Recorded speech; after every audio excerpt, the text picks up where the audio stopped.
What's up, neighbors? Wait. Oh, let me show my dread. No, what's up, neighbors? Welcome back to my channel. Welcome to my channel if you're here for the first time. I am Antoinette, the girl next door. I just look so good with this hairdo. Look, guys. Hair by Ritz. If you're in Miami, Florida, type in on IG hair by Ritz and tell her that Tony, the girl with the one dread in the back, committed her. Anyway, I would be doing myself and my field a disservice if I did not talk about this subject, because it is May and it's Mental Health Awareness Month. I am a mental health professional. Actually, I'm a licensed mental health counselor. I don't know if you guys know, but yes, I'm a licensed therapist. And I'm also a doctoral candidate. I am getting my doctorate degree in marriage and family therapy. So yes, you kind of get the gist that I am an advocate for my profession. I feel like I've given this spiel a couple of times, but I'm going to give this spiel right quick.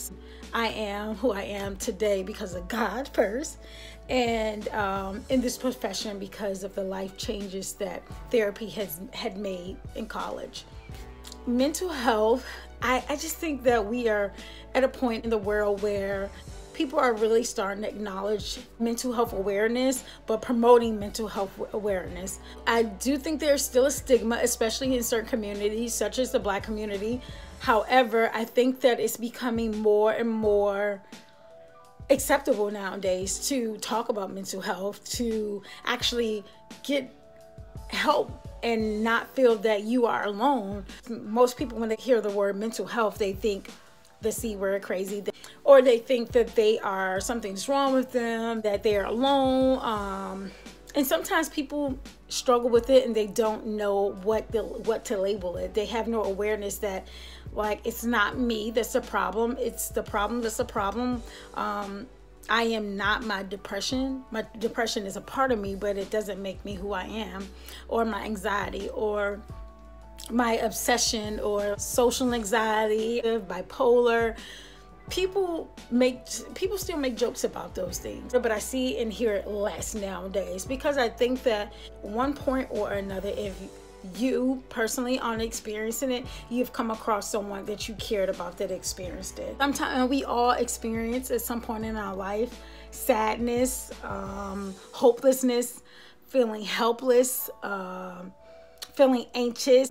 And so before, not everyone was okay with acknowledging that I feel down and I feel sad and I feel fearful and anxious. I don't even think I knew how to articulate that. Not everyone. Again, I think some came with like the society norms and the society pressure of having to be perfect, or talking about mental health issues. I think culture will play a background. If you're in certain communities or you're from certain backgrounds, talking about anxiety, depression, or mental health is frowned down upon. That exists, and I believe somewhat it still exists, but I feel like the context of mental health is changing drastically. I think for a variety of reasons. I saw in the news that there was another active shooter in Texas that killed 8 or 10 students. So we have people that, I feel like not addressing some of those issues is really showing the impact. And for me, and I don't want you all to take this wrong, but I think that not the actual events that took place was a good thing, but I think that the fact that things are happening and they're being like put into the light is a good thing, because now we have to start having those conversations that, okay, this person is not they didn't just wake up one day and snapped. Maybe it's more. Maybe they experienced some hopelessness, abandonment, some sadness for a long period of time. They didn't know how to articulate it. They didn't have any support. And so this is what happens. Or just people who experience trauma. These things are real.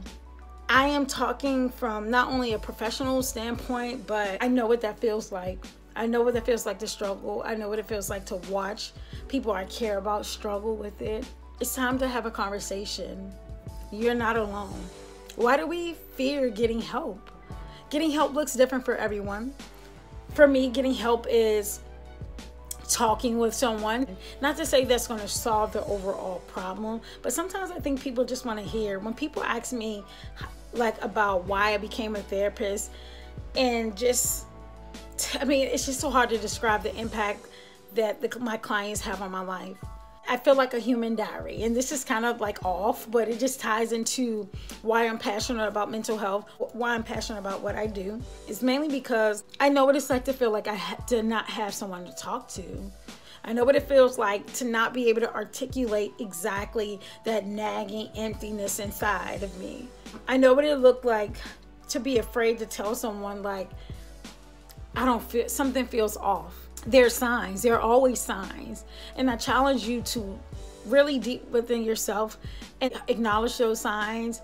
Pay attention to your loved ones. Make yourself more knowledgeable about mental health. Who knows whose life you can save? If you find someone who's in a crisis, and you don't feel like they're receptive, call the National Crisis Suicide Line. These resources are there for a reason. And that's on to the next thing. There are a lot of resources that goes pretty much, I feel like, to waste, because people do not utilize the resources that they have. Not to say that everyone can go to a therapist and pay out of pocket, pay $200, $100, or $75 out of pocket to see a therapist, but there are community agencies that can link you to therapy. If you are an employee and you have benefits, I guarantee either you have what's called EAP, and they would give you a number. If you actually human resources department, for a number that will link you to someone you can talk to over the phone. You have insurance, utilize your insurance. You can contact your insurance and say, listen, I want to get some therapy or some mental health services. Are you able to give me a list of providers that accept my insurance? If you're not in a place that you have insurance, just Google. We stay on our phones, we stay on everything all the time. Why don't you do what you need to do for you? There are several different things that impact your mental health. That would just be a lot for me, a big spiel for me to go on. If you know anyone that's struggling with mental health issues, or yourself, you're suffering with this, I encourage you, I challenge you to please, please, please. You're not alone. There's nothing wrong with you. It's help available.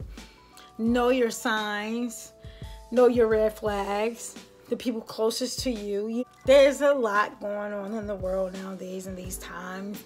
And at times I still have to check in with myself and say, like, are you okay mentally? You guys know I'm really big on self-care. So a part of me taking care of my mental health is self-care. Just telling you, like, what's available for you. You have support. You can type in support groups, whether it's grief related, whether it's addiction related. So with that being said, I would challenge you this month, Mental Health Awareness Month, which should be every month and every day. Do some reflecting. You don't feel like yourself or feel like the person you want to be. Assess that, or reach out to a professional who can help you assess that. You can call your local 211. I don't know if that's national, but I know in Florida they have 211, and it's a non-emergency line where they link you up with community resources. Okay? Take care of your mental health. Love yourself first. You're not crazy. You're not alone. You're going to get through it. You want the help. You'll get through it. And other than that, that's just kind of what I have to say. I just had to do. I couldn't end this month without doing a mental health awareness quick video. And if this video was helpful, put 2 thumbs up. If you feel like I missed something, comment below. I would really love for you to really share this video, because this video is, this is me. This is Antoinette. This is the human me talking first. This is the therapist me talking. Please get the help that you need, and I will see you. Oh, and did I say share this video? If you know someone who could benefit, share this video.